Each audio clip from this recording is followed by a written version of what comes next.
En este tutorial definiremos y solucionaremos las denominadas ecuaciones en diferencias lineales de primer orden con coeficientes constantes, dejando para próximos tutoriales su generalización a ecuaciones de orden K. Ecuaciones en diferencias lineales de primer orden con coeficientes constantes.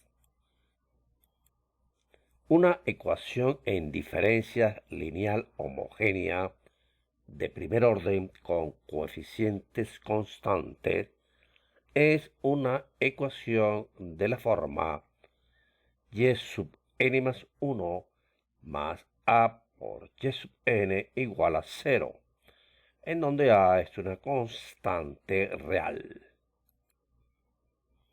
Si se define el operador L asociado a la ecuación 1 como L de E igual a E más A, siendo E el operador traslación, la ecuación 1 puede escribirse de la siguiente manera.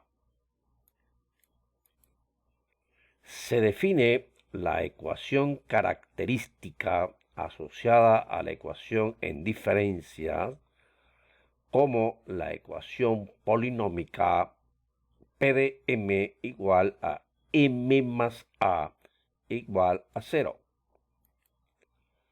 Si m sub 1 es una raíz de P de m igual a 0, esto es, si m sub 1 más a es igual a 0, entonces para cualquier constante arbitraria no nula c, se tiene lo siguiente, que L aplicado a c por m sub 1 a la n es 0.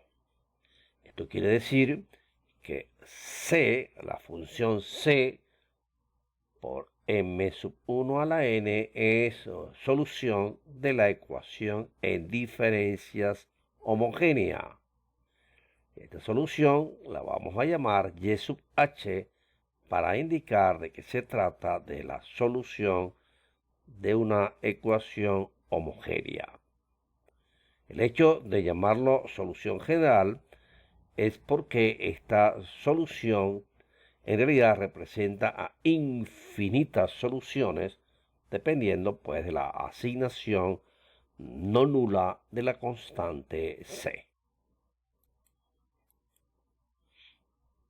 Ecuaciones en diferencias lineales no homogéneas de primer orden con coeficientes constantes. Una ecuación en diferencias lineal no homogénea de primer orden con coeficientes constantes es una ecuación de la forma que se está mostrando en pantalla, donde la función g sub n, o mejor dicho, g de n, que aparece al lado derecho de la ecuación, llamada también función forzante, es distinta de 0, porque si fuese 0, sería una ecuación homogénea. Al igual que en el caso de la homogénea, definimos el operador L como E más A. Y en consecuencia, la ecuación 4 se transforma en esta que se está mostrando en pantalla. Decimos que y sub p es una solución particular de la ecuación 5 si se cumple que L aplicado a y sub p es g sub n. Ahora, la solución general de una ecuación no homogénea se forma agregando a la solución particular la solución general de la ecuación homogénea asociada. A continuación, mostramos las expresiones correspondientes a soluciones particulares asociadas con algunas funciones g de n. Caso 1. Cuando la función g de n es una constante no nula. En ese caso es fácil ver que una solución particular adopta la forma que se está mostrando en pantalla. Para ver esto, vamos a calcular el operador L aplicado a y sub p. Si a es distinto de -1, esta expresión no es más que esta otra, pero al ser esto una expresión que no depende de n, e aplicado a ella da la misma expresión.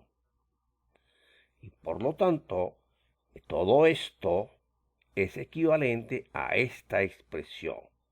Y simplificando nos da k. Si a es igual a -1, pues no podríamos aplicar esta expresión porque el denominador se anularía. Entonces, en ese caso, la solución particular es k veces n. Para verlo, vamos a aplicar esta operación. Y aquí observamos que esto nos da el valor igual a k. Por lo tanto, si a es distinto de -1, usamos esta expresión, y si a es igual a -1, utilizamos esta otra. Vamos ahora a examinar el caso 2, en donde tenemos una constante por una función exponencial con base beta distinta de 1. Vamos a probar que una solución particular para esta ecuación viene dada por la expresión que estamos mostrando en pantalla. Aquí estamos demostrando, pues, que en realidad esta es la solución de la ecuación dada. Vamos a hacer una pausa para que ustedes vean cómodamente todo lo que se necesita para llegar a esa demostración.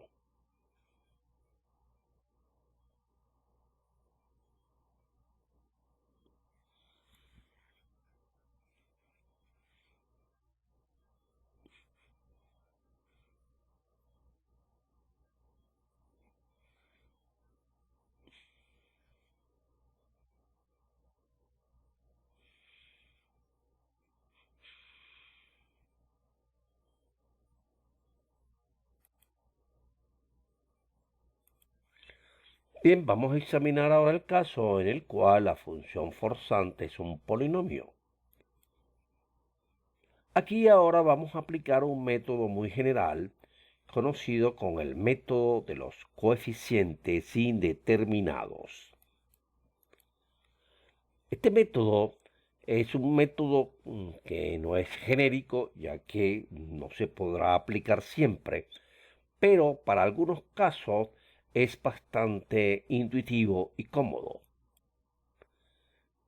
Funciona satisfactoriamente, pues, para el caso que nos ocupa, que es un polinomio.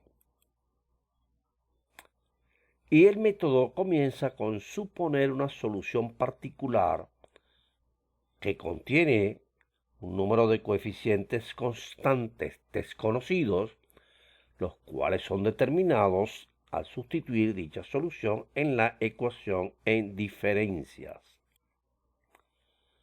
De tal manera que si el polinomio característico tiene esta expresión, entonces la solución particular o la forma de la solución particular es igual a un polinomio del mismo grado, siempre y cuando p de 1 sea distinto de 0, y es igual al polinomio anterior multiplicado por n si p de 1 es igual a 0.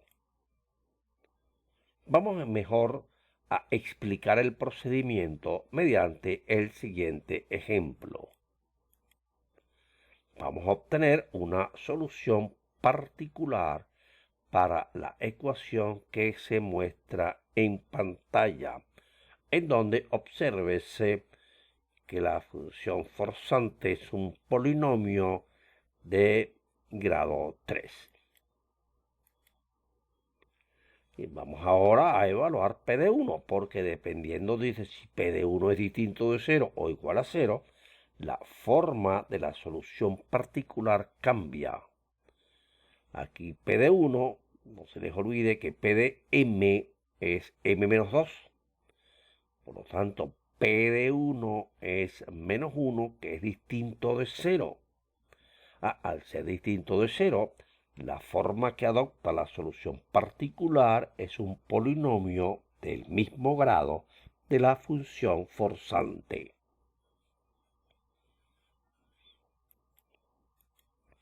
Para ahora determinar las constantes a sub 0, a sub 1, a sub 2 y a sub 3, pues aplicamos el operador L a dicha función particular, obteniéndose la siguiente ecuación. Eso lo igualamos a la función forzante y ahora el método consiste en aplicar un sistema de ecuaciones para que estos dos polinomios sean iguales. Y aquí se tiene el sistema de ecuaciones. El coeficiente en n cubo acá, bueno, sería el mismo coeficiente de n cubo acá, y eso nos da pues el siguiente sistema de ecuaciones. Su solución es la siguiente. Y por lo tanto, la solución particular requerida sería a sub 3, a sub 2, a sub 1 y a sub 0. Ahora el alumno verifique que efectivamente esta es una solución de la ecuación dada. Vamos ahora a analizar el caso en el cual se tiene una función exponencial por una función polinómica. Vamos de nuevo a ver cuál sería la forma de la solución particular. Recordemos que el polinomio característico es m más a. Y ahora la forma que tiene la solución particular es la exponencial por un polinomio de grado k si p de beta es distinto de 0. Y esta misma solución afectada multiplicándola por n si el polinomio p de beta es igual a 0. Veamos el ejemplo. Vamos a resolver las dos ecuaciones que se muestran en pantalla. Observe que la función forzante en ambas es la misma. Sin embargo, la forma de las soluciones particulares van a ser distintas, como se observa en la solución. Para el caso A, pues, esta es la función forzante, y aquí identificamos que beta es igual a 2. Y ahora, al ser P de M igual a M más 3, y P de 2 igual a 5, distinto de 0, pues la solución particular tendrá esta característica. Y evaluando o aplicando el operador L a dicha función, pues se tiene en definitiva esta igualdad.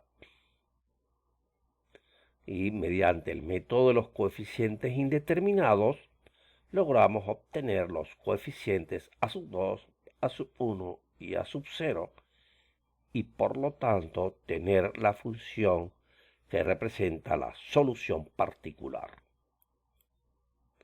Vamos a examinar el segundo caso.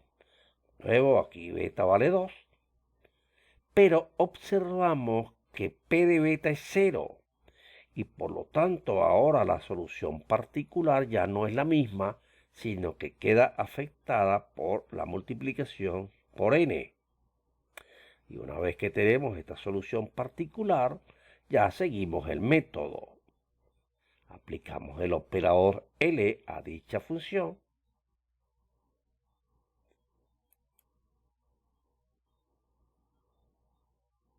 Estamos conscientes de que el alumno sabe aplicar el operador L. Esto quiere decir esta función evaluada en n más 1 menos esta expresión. Bueno, y resolviendo el sistema que se genera mediante el método de los coeficientes indeterminados, llegamos pues a la solución particular. El próximo caso que vamos a analizar prácticamente es una generalización de los anteriores, porque contempla una función exponencial, contempla un polinomio, o dos polinomios en este caso, y cosenos y senos del mismo argumento, ambas funciones trigonométricas. Bueno, P sub k de n y S sub j de n son funciones polinómicas en n de grados k y j respectivamente. Esto quiere decir que esta es la forma que tiene P sub k y esta es la forma que tiene S sub j. Bien, vamos a llamar V el máximo entre k y j. Y una solución particular de la ecuación en diferencia tiene esta forma, pero de tal manera que si se cumplen estas dos, usamos esta expresión. Y si no se cumplen, usamos esta otra que aparece en pantalla. Bueno, Q sub n y R sub v son polinomios de grado v respectivamente, que recuerden es el máximo entre k y j.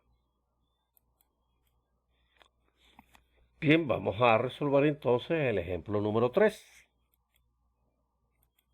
Para el apartado A vamos a comparar la función forzante coseno de n con la función genérica que hemos mostrado anteriormente. Y aquí se deduce que beta es 1, si p sub 0 es 1, s sub 0 es 0, b es 1, k es 0, y j es 0 y por lo tanto v vale 0. Esto se debe pues a que nosotros debemos obligar a que esta función g sub n se coincida con la función de la ecuación dada.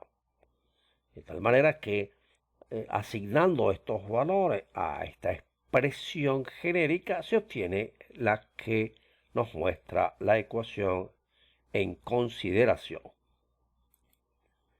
Bueno, ya entonces la solución particular adquiere esta forma y aplicando el operador L a dicha ecuación y además pues recordando las fórmulas del coseno y el seno de una suma y diferencia de ángulo, se llega finalmente a la expresión que se muestra en pantalla. Y al hacer esta igualación al coseno de n, se obtiene el siguiente sistema cuya solución se muestra en pantalla. Un caso más complejo es el que representa la segunda ecuación.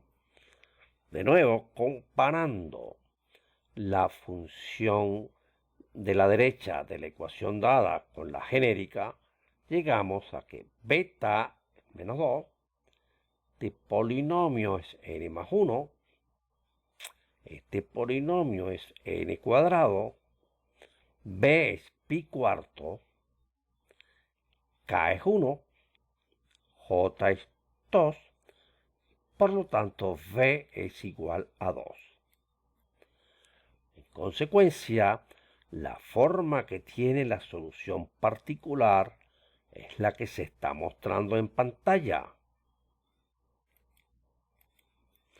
Y ahora, al aplicar el operador L a dicha solución particular, se genera la expresión que se muestra. Y al obligarla a ser igual a la parte derecha de la ecuación original, se obtienen los valores de las constantes indeterminadas que aparecían en la formulación. Ahora el alumno, conocido estas constantes, puede mostrar la solución particular. Principio de superposición. Vamos a considerar ahora una ecuación en diferencia en donde la función forzante está formada por suma de funciones. En este caso, pues, para cada uno de los sumandos, calculamos la solución particular. Y entonces la solución particular de la ecuación dada es la suma de esas funciones particulares. Vamos a ver el siguiente ejemplo. Vamos a hallar una solución particular a la ecuación que se muestra. Aquí podemos hacer varias cosas. Vamos a llamar y sub n más 1 a la ecuación con esta función forzante, la segunda ecuación con esta y la tercera con esta. Y luego se calculan para cada una de ellas las soluciones particulares. Y en consecuencia la solución particular de la ecuación propuesta es, en este caso, la suma de las tres soluciones particulares obtenidas con anterioridad.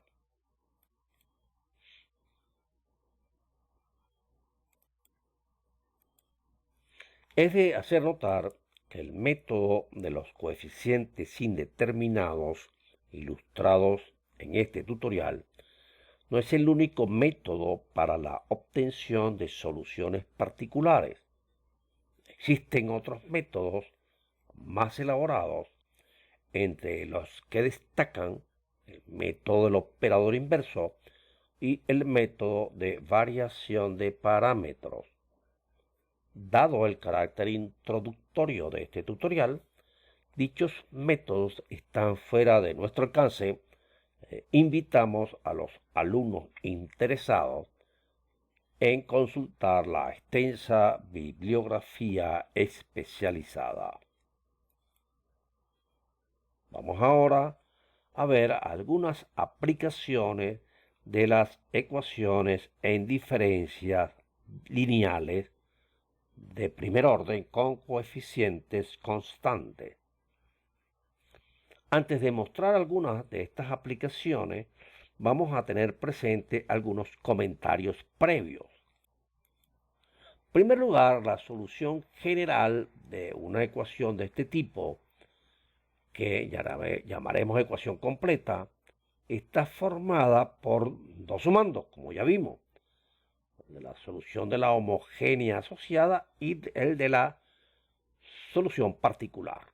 Ahora, en esta expresión van a aparecer una serie de constantes que lleva la solución homogénea. Ahora, esta solución homogénea, al tener una constante, la misma representa una familia de soluciones y no una única solución. Ahora, en la gran mayoría de problemas aplicados se requiere eliminar la constante C que aparece en la solución.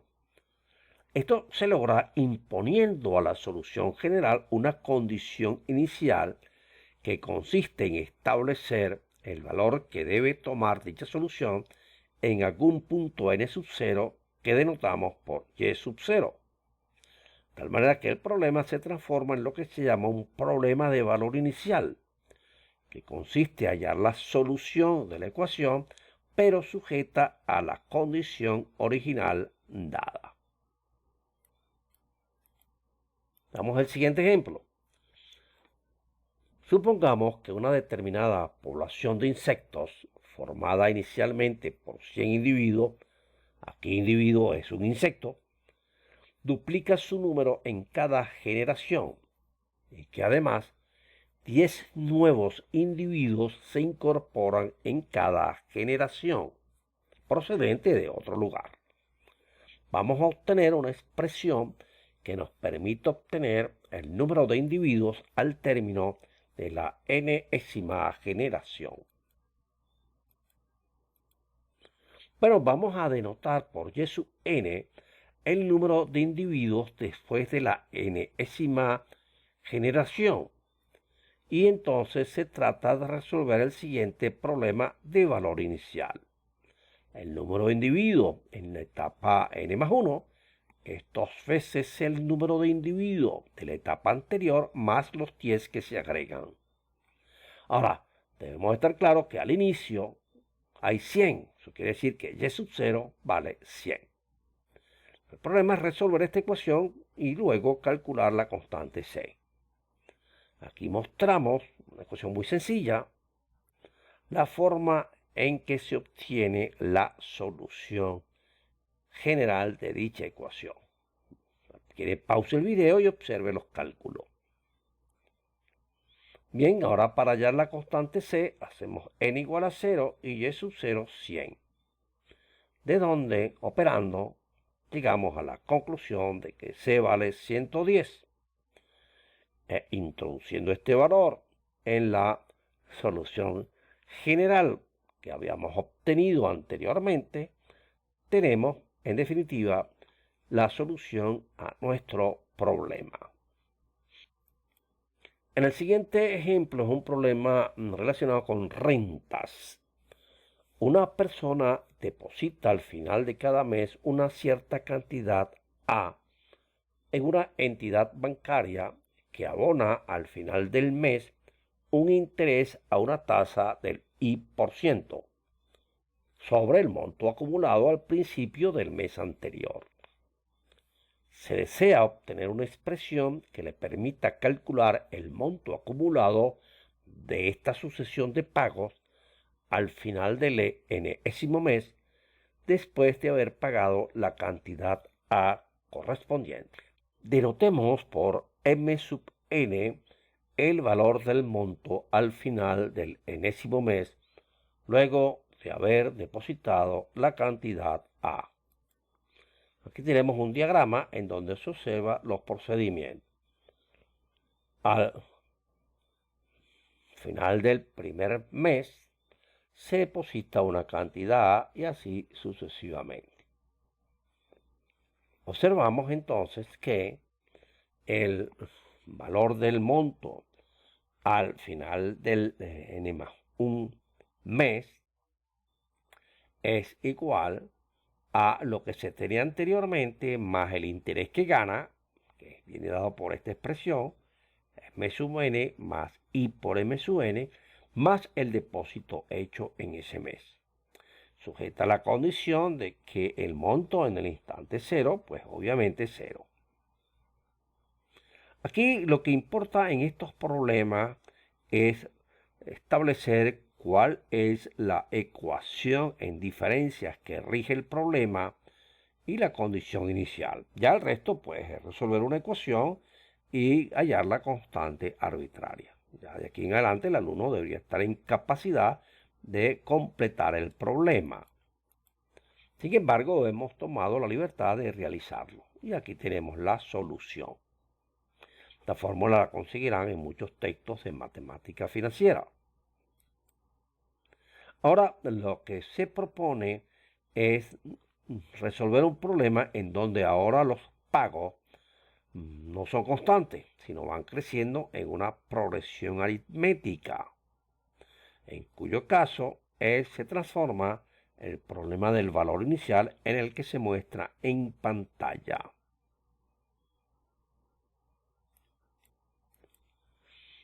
El segundo caso genérico es que ahora los pagos van creciendo en progresión geométrica y el valor inicial o el problema del valor inicial asociado también se está mostrando en pantalla. Y dejamos como ejercicio la solución de estos dos casos expuestos anteriormente. Ejemplo 7.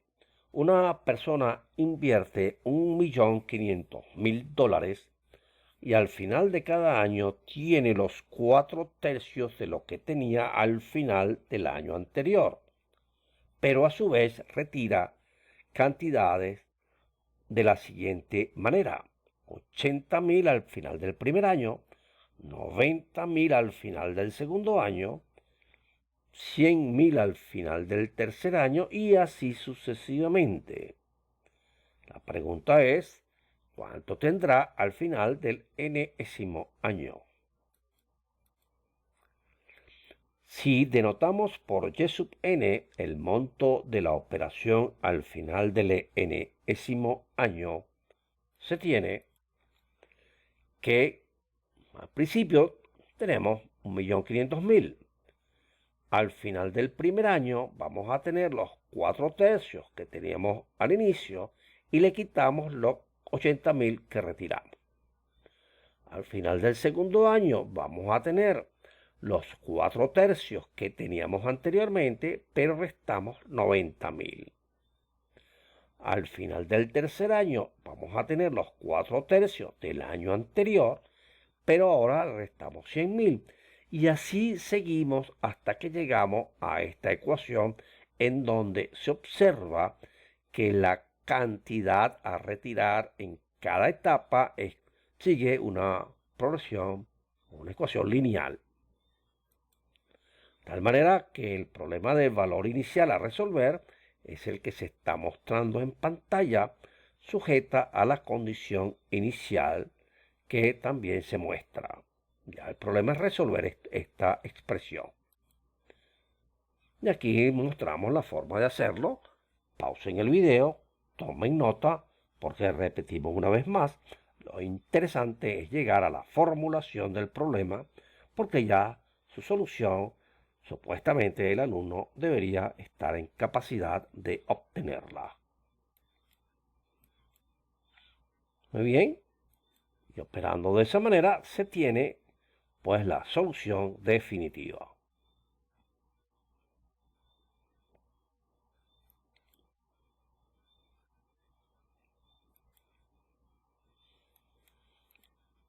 Ejemplo 8. Aquí hay un modelo económico que establece las condiciones con las cuales opera una cierta economía. La oferta de un bien en el instante n, S sub n, que depende del precio en el instante anterior. La demanda tiene la siguiente expresión.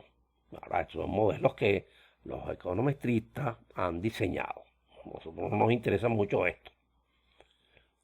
Vamos a obtener el precio de equilibrio, suponiendo que el valor inicial del precio es de 10 unidades monetarias, y vamos a detener, y además vamos a determinar el valor de P sub n para n igual a 6. Ahora, el precio de equilibrio se obtiene a partir de la igualación entre la oferta y la demanda. De manera que obligando a que se cumpla esta igualdad, se llega a la siguiente ecuación en diferencias. Y ahora lo que debemos hacer es resolver el siguiente problema de valor inicial, el cual pues es muy sencillo. El alumno debería estar en capacidad de resolverlo y llegar pues a la solución que se está mostrando en pantalla.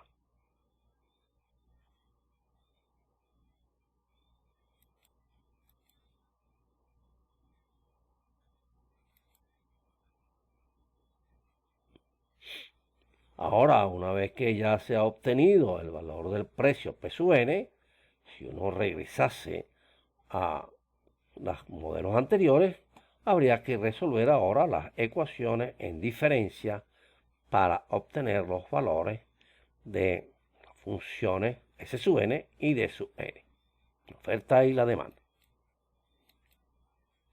Ahora, este es un problema interesante, bastante gracioso, que he conseguido en el texto Matemáticas Discreta y Combinatoria de Ralph Grimaldi, un excelente texto para aquellos que tengan la oportunidad de comprarlo. Se trata de lo siguiente. Observen que aquí comenzamos con un triángulo equilátero, el que está en la parte A de la figura, triángulo equilátero. Y vamos a ver cómo se van generando todas estas figuras a partir de la primera, que es un triángulo equilátero. Vamos a ver. Este triángulo equilátero tiene una longitud, puede ser cualquiera, pero lo estamos poniendo igual a 1. El perímetro es 3, es la suma de los lados. Y el área fácilmente se calcula de acuerdo con nuestro conocimiento de geometría elemental.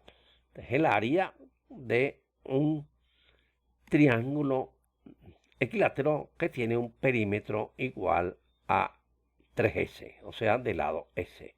Conocido el lado de un triángulo equilátero, con esta fórmula se calcula su área. Ahora, este triángulo lo que hacemos es que le quitamos, fíjense bien, en cada lado, vamos a fijarnos en este lado. Eliminamos del triángulo original el tercio medio. Pues es como si dividiéramos este lado en 3 partes iguales y quitamos la parte que está en el medio. Una vez que quitamos la parte en el medio, ahí construimos un triángulo equilátero con este lado, forma esta punta. Igual hacemos en el otro lado y en el otro. Entonces se genera esto que se conoce como el nombre de estrella de David. Ahora seguimos el procedimiento. Fíjense, en este que está acá, en este lado, vendría siendo este. Le quitamos el tercio medio y ahí construimos un triángulo equilátero.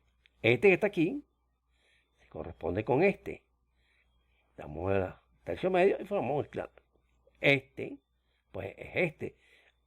Este que está acá, pues es este que está acá. Y se genera esta figura bastante rara, pues. Figura bastante rara. Y ahora se haría lo mismo, pues. A cada ladito de este un tercio, este un tercio. Y a medida que se va avanzando, se va complicando cada vez más la figura.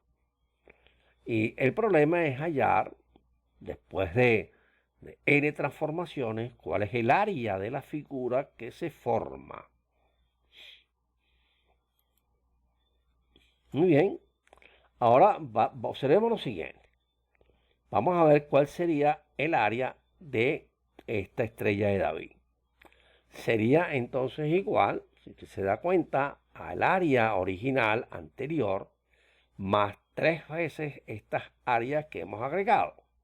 Entonces sería el área anterior, el triángulo original, más 3 veces el área de estos triangulitos equiláteros. Eso nos da raíz de 3 sobre 3. Para el otro también sería en el área de la figura anterior, le vamos a sumar, fíjense cómo se genera, cuántos hay que sumarle. 1, 2, 3, 4, 5, 6, 7, 8, 9, 12. Habría que sumarle 12. 12 de triángulos pequeños. Tenemos aquí esto. Bueno, y así sucesivamente.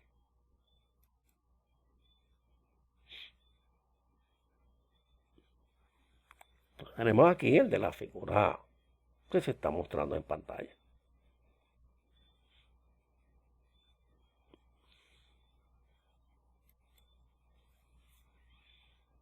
Ahora, para n mayor o igual que 0, vamos a definir a su n el área del polígono P sub n obtenido a partir del triángulo equilátero original, después de aplicar n transformaciones del tipo descrito con anterioridad. Al ir de P sub n, formado por 4 a la n por 3 lados, a el P sub n más 1, observamos que el área a su n más 1 es igual al área en a su n más esta expresión. Por lo tanto, lo que nos quedaría sería resolver una ecuación en diferencia que tiene esta expresión sujeta a la condición inicial.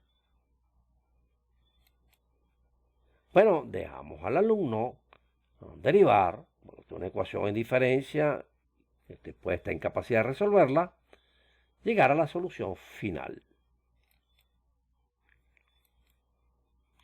Con este ejemplo, pues hemos culminado el tutorial correspondiente y en el próximo nos abocaremos al estudio de las ecuaciones en diferencia ya de orden K de lineales con coeficientes constantes. Les habló Adelmo Fernández y será hasta la próxima oportunidad.